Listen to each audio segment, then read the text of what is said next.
Bienvenidos todos. En estos segmentos vamos a hablar de la historia en la historia a través de historia viva.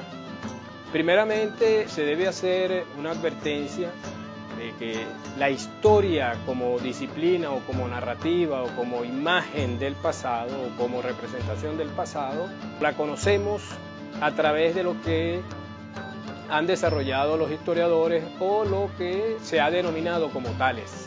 Uno de los elementos fundamentales que tiene que ver con lo que se llama la historiografía, que es precisamente lo que connota la historia en la historia, tiene que ver con la historia de la historia.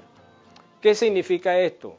La historia tal como la conocemos, la hemos experimentado a través de la narración de otros, o de las narraciones o de relatos que han estructurado quienes se han dedicado a estudiar el pasado. También hay que advertir que la historia, la misma palabra indica dos polos que no son totalmente opuestos. La historia, que tiene que ver con el relato, con la narración, y la historia, que tiene que ver con acontecimientos, con procesos, con situaciones, con hechos históricos. Y como les digo, la misma palabra indica esos dos procesos en los que interviene quien hace posible el conocimiento del pasado. Pero la historia no es solo pasado, la historia también tiene que ver con el presente. Se ha dicho con mucha propiedad quienes se han dedicado a la historiografía que el buen historiador no solamente es el que ayuda a la comprensión del pasado, sino también aquel que puede llegar a determinar, a reconocer su presente. ¿Y esto por qué reviste tanta importancia? Bueno, porque muchas veces los acontecimientos del presente, los avatares de la vida contemporánea, obligan y constriñen a los actores sociales a buscar y explicarse por qué razón se ha llegado a situaciones ya sea de crisis, situaciones de prosperidad, porque la historia no solamente está asociada con el estudio de crisis o fracasos en un momento, sino también tiene que ver con los logros de la civilización humana. La historia, que la reconocemos actualmente como una disciplina científica, pasado por diversas experiencias. También la historia ha tenido que ver con distintas expresiones según quienes las han llevado a efecto o quienes se han dedicado a su reconstrucción. Si nosotros nos remitimos, por ejemplo, a la historia que se hizo en eso que se conoce según la cronología absoluta, esa que conocemos nosotros de edad antigua, edad media, edad contemporánea o edad moderna, nosotros podemos visualizar que en sus inicios esa historia se estructuró de acuerdo con genealogías, es decir, con establecer el origen de familiares, reyes, en fin. Su connotación primera tuvo que ver con la humanización no solamente de los dioses, sino también tuvo que ver con la entronización, con la colocación en un lugar supremo de aquellos quienes accionaban desde el aparato político, ya fueran como reyes, monarcas, en fin. Ese tipo de historia más bien se relacionó con el deseo de que la posteridad no dejara perder muchos de los acontecimientos que se estaban viviendo en el momento presente. Es decir, si nosotros en términos generales habláramos de la historia en los tiempos de la antigüedad, sobre todo en el mundo helénico, en el mundo griego, inclusive en el mundo grecorromano, debemos hacer la asociación con un tipo de historia que se hacía no para comprender el pasado tal cual como lo vemos nosotros actualmente, sino de una historia que quería trascender en el tiempo y que se recordara lo que había sucedido en cierto momento. Se tiene como historiador, o como el primer historiador, y eso es el canon que lo ha establecido de ese modo, la academia, la figura de Heródoto. Heródoto precisamente fue el que escribió acerca de las guerras médicas, y Heródoto lo hizo con la intención de que lo que se había experimentado en esas guerras fuese recordado en la posteridad, pero con la particularidad de que colocaba en un lugar especial a los griegos frente a lo que llamaban los bárbaros, es decir, los tartamudos, porque los bárbaros tenían que ver, que se tenía como connotación de los tartamudos. Y es ese tipo de historia precisamente que se vincula con la memoria más bien. Asunto que debemos tener presente porque muchas veces se suele, sobre todo en estos... desde mediados del siglo XX y en lo que va de esta centuria, que ambos términos se han intercalado y se sobreponen unos con otros e inclusive algunos los utilizan de modo similar. Y no es así, porque si un elemento fundamental tuvo que ver con el mundo greco-romano fue la historia asociada con la memoria. Y era precisamente por lo que les estoy diciendo, porque el convencimiento de quienes se dedicaron a escribir, especialmente acciones bélicas, lo hacían con el propósito y la finalidad de la trascendencia en el tiempo. En la próxima parte desarrollaremos algunos de estos aspectos y otros relacionados y vinculados con esto.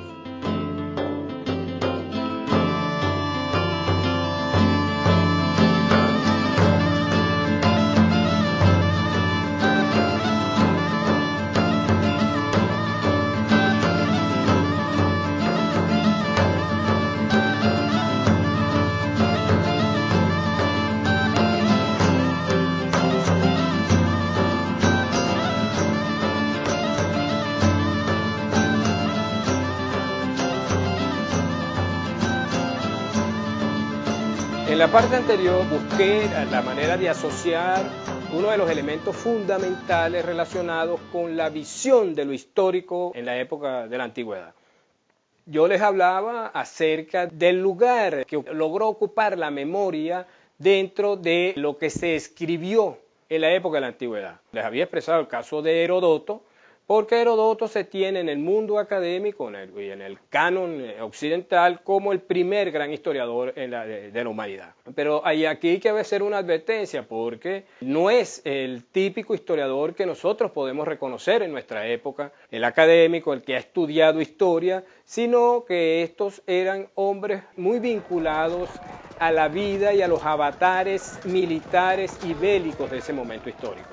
Inclusive, como en el caso de Tucídides, él había estado en combate, él había estado dentro de las situaciones que se vivieron de lo que se llamó la guerra del Peloponeso, y se ha dicho, y lo han dicho los historiadores, y esto tiene que ver con lo que les hablaba de la historia en la historia, que Tucídides fue un poco más allá que Heródoto, porque él se dedicó también a verificar las fuentes.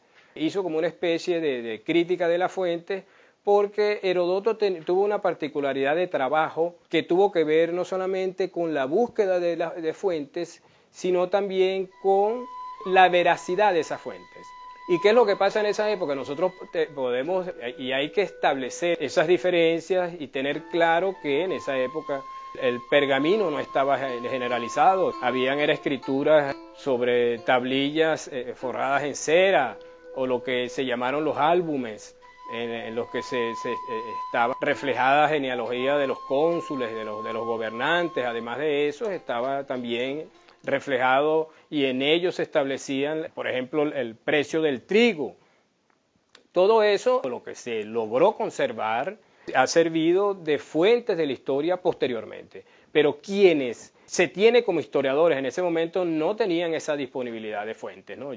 Inclusive en la época actual nosotros podemos hablar que es una época pletórica de fuentes, inclusive no nos da tiempo, no tenemos en nuestra vida tiempo de poder revisar la cantidad de fuentes de información relacionadas con nuestra disciplina. Tenemos claro entonces que esa primera historiografía, o lo que se tiene como primera historiografía, tenía como referente fundamental lo que se ha llamado el mundo cósmico.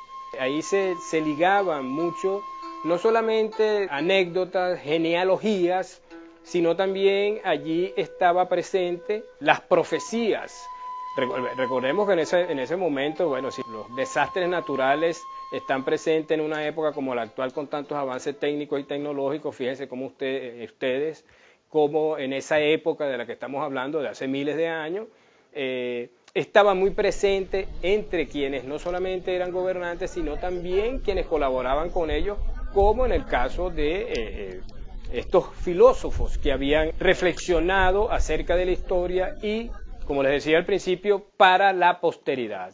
Fíjense ustedes el caso de Heródoto. Heródoto dividía sus fuentes de información en tres modalidades, vamos a decirlo así, y que las realizaba él mismo. Y hay que repetir esto, no habían fuentes escritas fidedignas que pudieran corroborar lo que él como un cronista quería dejar para la trascendencia en el tiempo. Eran tres elementos, uno llamado la autopsia, que nosotros asociamos eso actualmente con cadáveres, pero en el caso de él era una observación directa de los lugares donde se habían llevado a cabo las refriegas.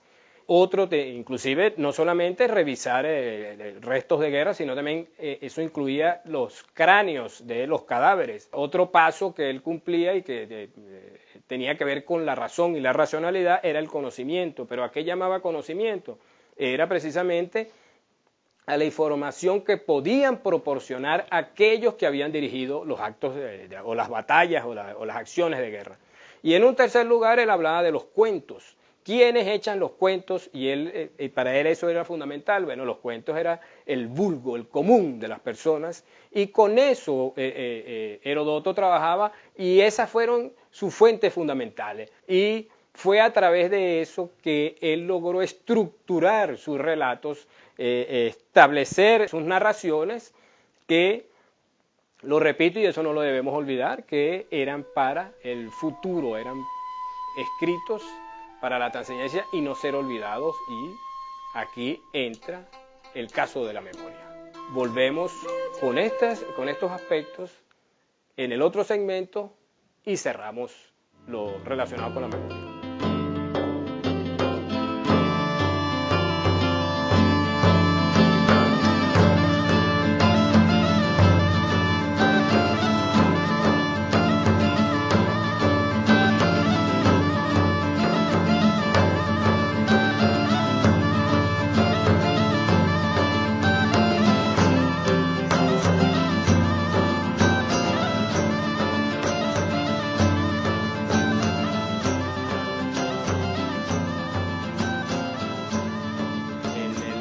Segmento anterior les había asomado yo una de las discusiones fundamentales de la historia en la historia, o asociado con las narrativas históricas, que es la historiografía, tiene que ver con el significado de la memoria y lo que es la historia.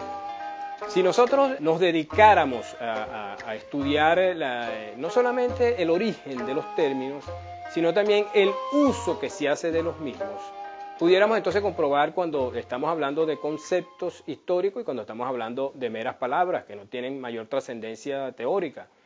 Pero en el caso de la memoria, cuando uno le hablan de la memoria, uno le viene inmediatamente, y a cualquiera de ustedes pueden hacer ese ejercicio entre todos y preguntarse qué es la memoria, inmediatamente nos viene a nuestro consciente es el de recordar, evocar, y eso es la memoria. Más bien, inclusive los mismos griegos hablaron de anamnesis. ¿Y qué era la anamnesis?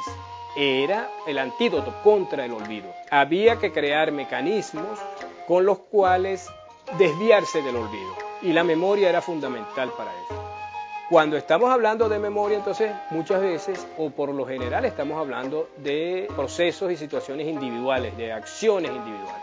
Pero ya cuando hablamos de la historia, porque la historia ya tiene otras connotaciones, otras significaciones, que a lo largo del tiempo las ha ido adquiriendo, estamos hablando ya de procesos colectivos.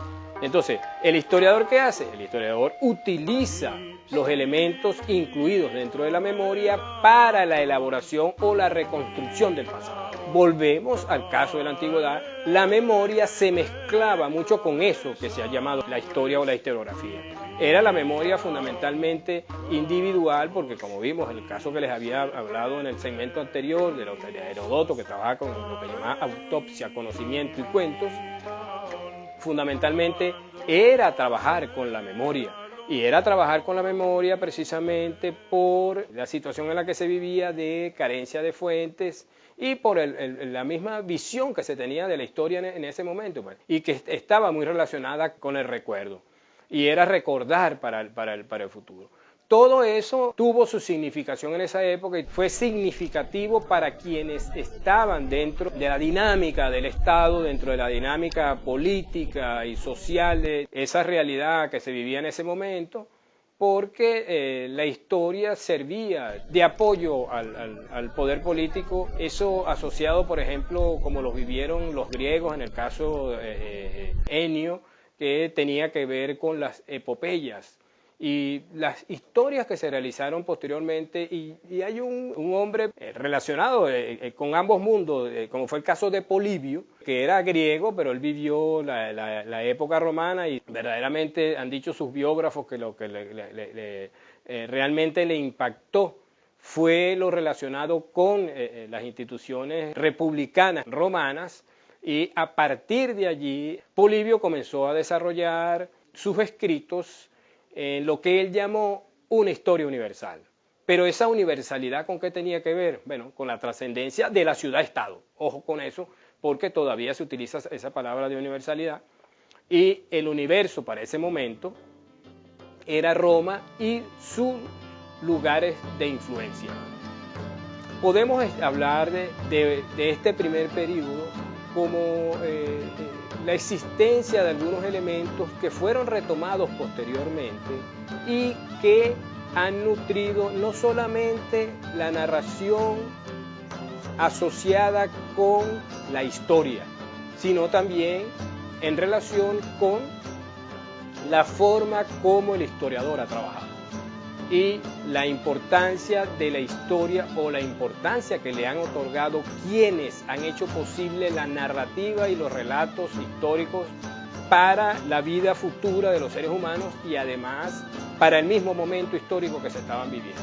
Porque algunos de estos autores de los que les he mencionado tienen asociación con el poder político en ese momento y además que fueron actores fundamentales de los avatares políticos, sociales y culturales del mundo occidental. Porque el mundo occidental tuvo una visión de la historia y del tiempo que estos autores reflejaron de algún modo que posteriormente serían enriquecidos. Este ha sido el programa de hoy, los temas tratados hasta este momento, y en próximas y subsiguientes ocasiones los profundizaremos.